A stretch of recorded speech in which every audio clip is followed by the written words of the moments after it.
If you ever find certain areas of your home that you know need to be decluttered, but you keep putting them off and off, then this video is for you. After years of decluttering our home and working in client homes, I still come across certain areas that I end up avoiding. Today, I'm sharing a space in our home that I had been avoiding and exactly how I finally forced myself to tackle it. For this video, we are heading into our garage. I've shared our garage in multiple videos before. It definitely isn't Pinterest worthy. However, we use this space constantly for so many things. My husband and I both use this area for our businesses. We store all of our outdoor and home maintenance equipment in here. We have a mudroom kind of area for coats and shoe storage. And then we have all of our kids' sports equipment, outdoor toys, bikes, that sort of thing. When our kids were little, we had one bin for all of our outdoor toys, all of our outdoor stuff, and 2 bikes. And that was pretty much it. But as they've grown, and in particular our son Leo, who's almost 9, he's become very into sports and being active and being outside. And because of that, the amount of stuff we have out there has slowly grown and grown. And I could feel myself getting more and more frustrated with this space. I would reset it constantly, and a second later, it was a disaster. And I knew that he loves this stuff and he does use a lot of it, but I realized I was avoiding decluttering this space for 2 main reasons. Number one, we didn't have the right organizational systems for everything we owned. We hear this from clients a lot.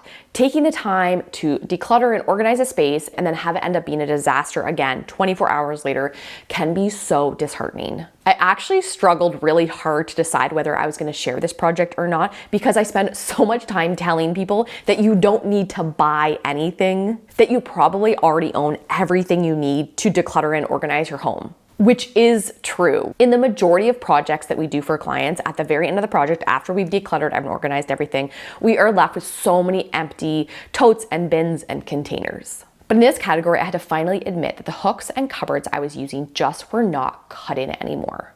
The second reason I'd been avoiding this space was that I needed help. I knew this was something that I wasn't able to tackle on my own. I needed Scott and Leo to help me kind of make decisions and for Scott to use the tools. And honestly, I love Scott and Leo, but they don't exactly get excited about projects like this. So I knew I'd have to hear a little bit of grumbling from Leo, which is never something I look forward to.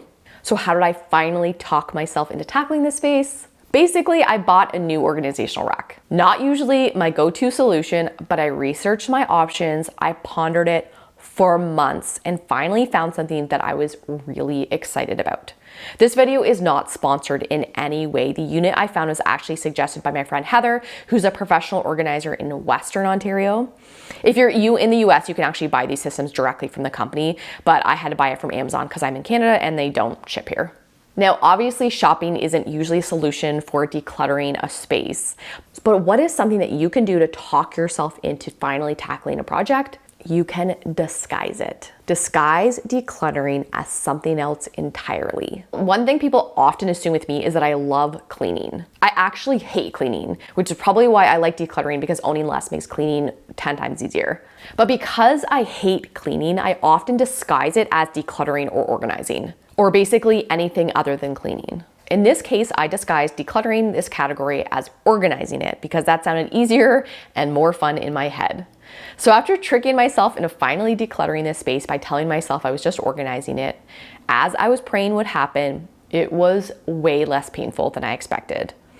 As you can see, I ended up pulling out all of the items we had. There were basketballs, baseballs, hockey sticks, helmets, skateboards, a tennis racket, football gloves, baseball bats. A huge portion of these items were bought secondhand or off Facebook Marketplace, or some of you might remember that Leo got the lacrosse sticks from a yard sale this past summer. I honestly didn't care too much how much the kids got rid of or what they got rid of. I had pretty low expectations for what we were getting rid of, but I just wanted to make sure that we only owned what was actually used. I ended up putting everything into categories as best as I could. There were a lot of obvious keeps, which made it easy, but there were also some easy no's. So there were some hockey sticks that had been cut down and I think were in pretty bad shape. There were a couple soccer balls that we didn't need because we just had too many. There was a pair of rollerblades that had been outgrown.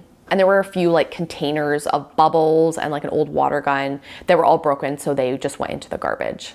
The rack itself was pretty great. I'll be honest, when I first saw it built, it was smaller than I expected.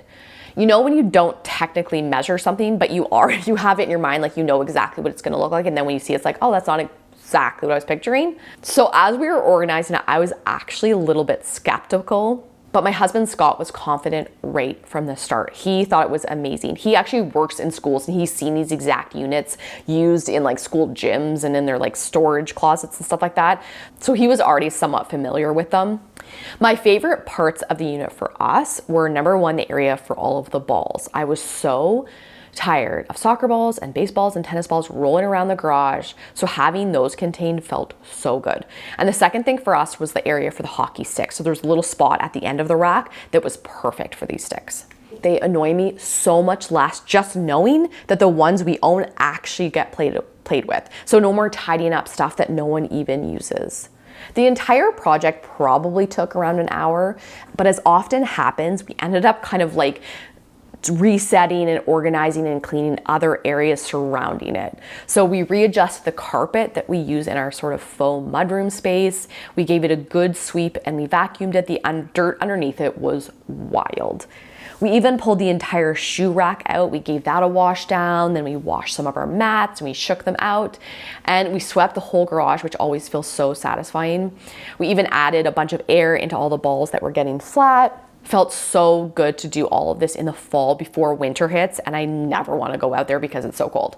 It's only been a couple of weeks since I tackled this, but it feels so much better. Finishing a project that I've been putting off is one of my favorite feelings, especially when it turns out to be easier than I expected.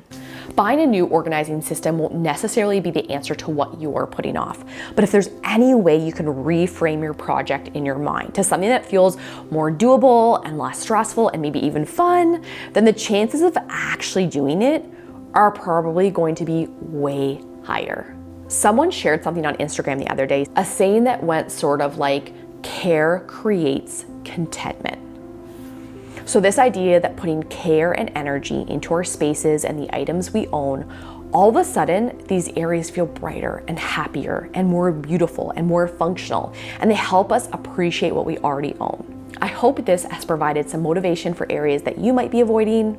And if you like behind the scenes video, I recently did one for a client where we decluttered and organized her closet, and you can find it right here.